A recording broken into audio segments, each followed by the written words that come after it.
Hey guys, and welcome to the Working Money Channel. As the US dollar keeps rising, guys, all other global currencies, or at least most other global currencies, are taking a big hit. Although, if you take a look at the Japanese yen on the daily, we have seen a bit of a spike, guys. This courtesy of Overnight here on Twitter at Manifest963. And as you guys can see here, Mr. Pool back last year posted these Japanese pieces of art. So is something bigger at play? Just to bring up the chart here right now, Japanese yen to the USD, you guys can see that one strong green candlestick here on the daily. When you compare that to other currencies like the euro, you can see the euro just behaving like most of the currency market at this moment in time. GBP, the Great British Pound to USD, doing the same kind of thing. A lot of these fiat currencies losing their value against the US dollar. The Fed continuing to raise interest rates. This is the DXY, guys, on the daily.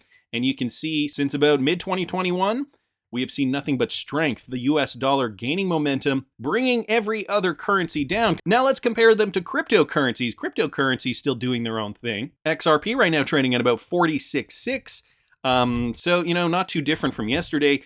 Bitcoin still hovering in this level of support here, $19,100. So these coins faring fairly well, considering we're in an intense environment of uncertainty right now. Nick Bugalis, guys, leaving Ripple. My decade-long journey at Ripple has been a fantastic, if exhausting and all-consuming one.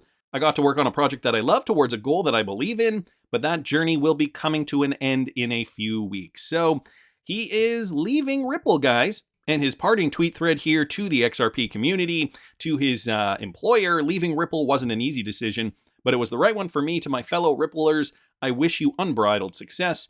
As for what's next, I'll talk about it when the time comes, but I'm not joining another blockchain company right now, nor am I doing NFTs or DeFi, so that's really interesting. Vitsvind just congratulating him. I wish you good things and more for you and your upcoming adventure. You're an amazing person, and if it wasn't for you, all the digging, building, explaining, and much more, my own XRPL journey would not have even been close. See you around, knowing you won't be far. Kind words here from Vitsvind, and Nick Bugalis has been at Ripple for a very long time. It will be sad to see him go. Alas, the XRP ledger and those building on it will continue to grow. And as he says here, it's not just one person who builds these types of projects, it is a team.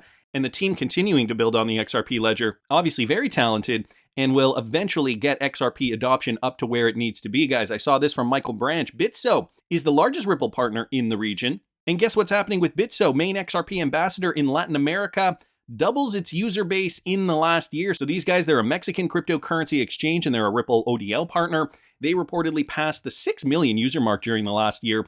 In Latin America's leading crypto platform managed to double its user base thanks to the growing adoption of cryptocurrencies and product development. Among other things, Bitso is the largest Ripple partner in the region. Due to its on-demand liquidity, XRP takes up 67% of Bitso's total trading volume. According to the Nomics portal, the exchange has a total turnover of $28 million, where $19.8 million, guys, is occupied specifically by XRP ODL. So if it weren't for these ODL partners, Ripple would not be able to provide the ODL service to their customers. So this is partially why these partnerships are so valuable with Ripple and their ODL partners. It's a team effort for them to provide ODL services to their customers. More XRP adoption, more demand being driven to XRP. Well, they need the exchanges to provide that value, to provide that volume. As you can see, Bitso, as one example, has grown over the last year, reaching a milestone of 6 million users, and that's just one specific exchange. Ripple has a handful of exchanges, not to mention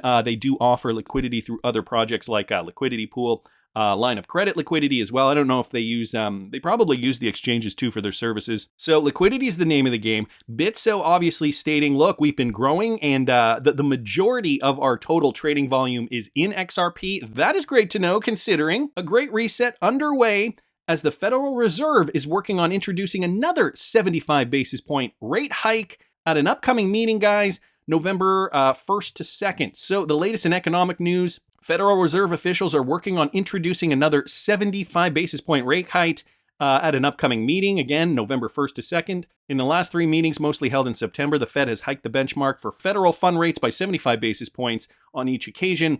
Currently, the Federal Reserve's benchmark rate is between 3% and 3.25%, but officials expect it to cross 4% by the end of the year. So guys, higher interest rates, trying to tamp down inflation, but it is really ruining the economy. And, even Elon Musk is saying we are likely to see this recession last until 2024. This one from XRP Crypto Wolf, just retweeting out Watcher Guru's article here, and it was a casual Twitter conversation here with Elon Musk. He comments down here, it sure would be nice to have 1 year without a horrible global event take place. And Tesla owners, Silicon Valley, just asked him, how long do you think the recession will last?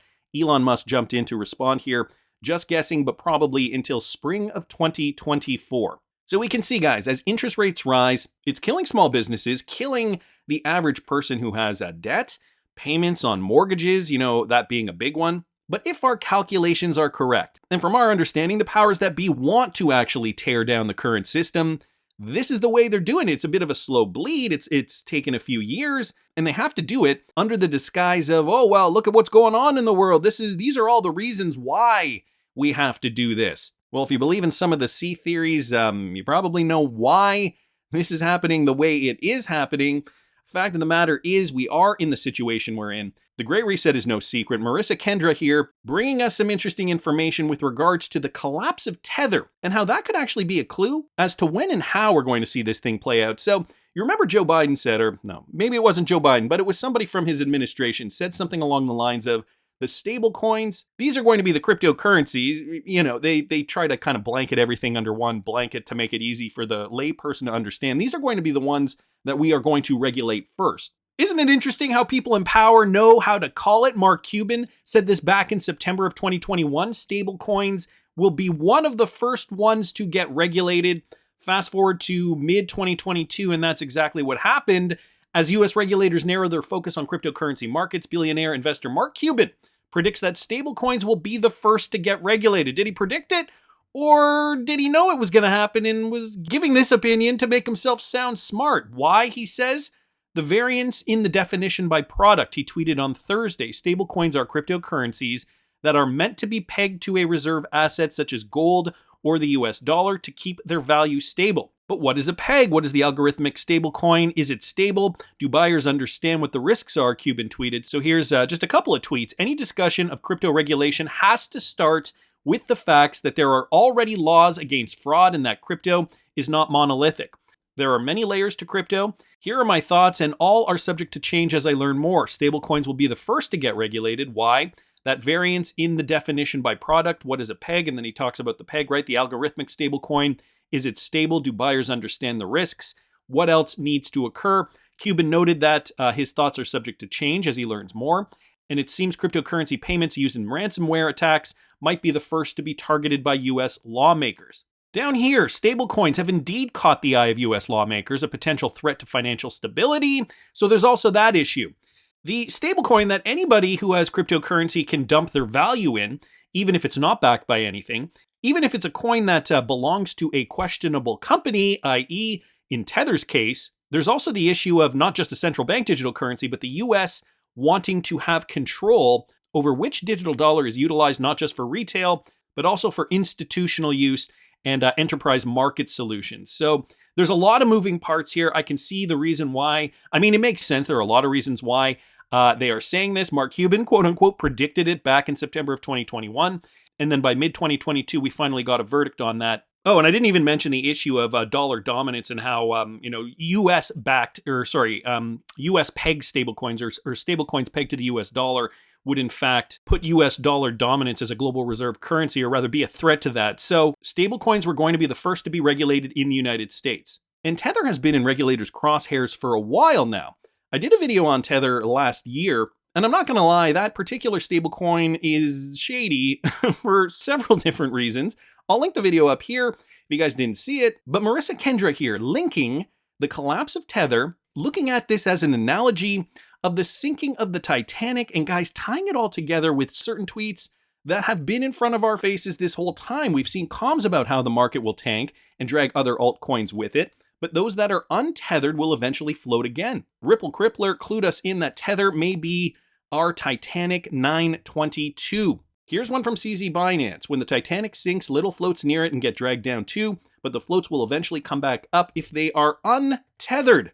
Did you guys catch that? Untethered right there at the bottom there. Okay. We also had this tweet from Ripple Crippler USDT. This was back from May. Sinking ship. Okay.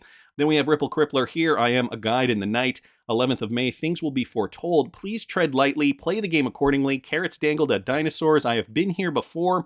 The games have played out already for me. Ship with the iceberg, obviously tweeting out. Tether here, again, retweeting out this tweet from 2019. And then there is Bubba Cugs' timeline here. Guys, there's a lot to go through here. I'm going to try to go through it as quickly as possible. Both Mr. Loop and Howard Moon have posted boats weathering storms in the lighthouse. Okay, so just going over a few of these. Mr. Pool from back in April of 2022.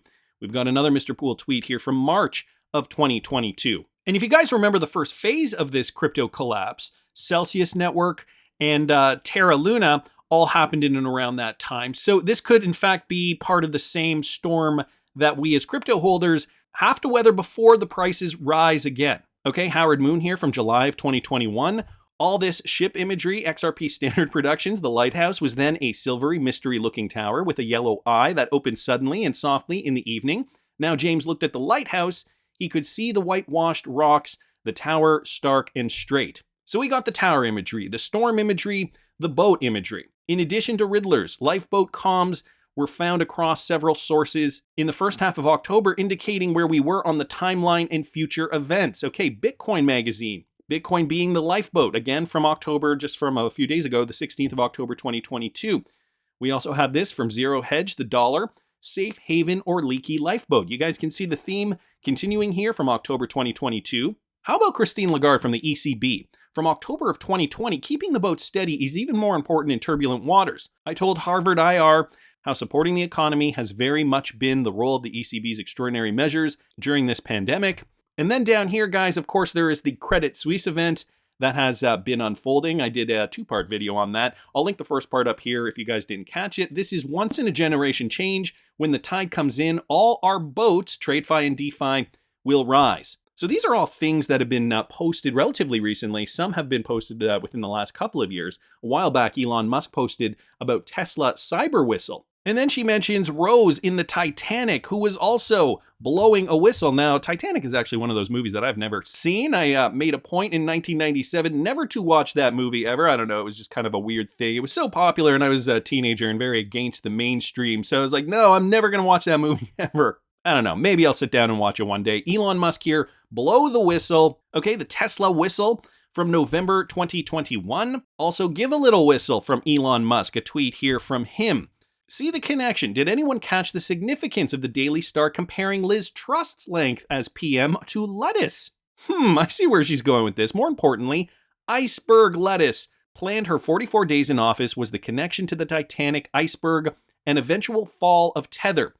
Keep this number in mind, guys, 44. I'm going to get to something after this tweet thread in a second. So just to go over this, the Liz Truss thing, 44 days in office, being the shortest-lived British Prime Minister. And then there was this whole lettuce thing, all hail to the lettuce, like the lettuce lasted longer than her, something like that. Zero Hedge, lettuce 1, Truss 0. And David Schwartz at Ripple and the co-creator of the XRPL also made a jab at this. We may be in for more of a bear market bloodbath across the crypto space. She's saying if the Tether stablecoin does collapse, Ripple Crippler warned us that there would be blood, and Joel Katz posted about vampires. He named Nostro and Vostro. Now you remember David Schwartz did an NFT project. There were vampires in that project. Ripple Crippler also from 2019, teeth, blood. You guys see the imagery here. Archelect posting this one, blood, and Mr. Pool. There is blood in the water. Based off of Bearable Guy's post, we might see red across the market. And then she's connecting some dates here to that. Mr. Pool showed us to connect the two perfect teeth posts to a specific day, happiness, smile.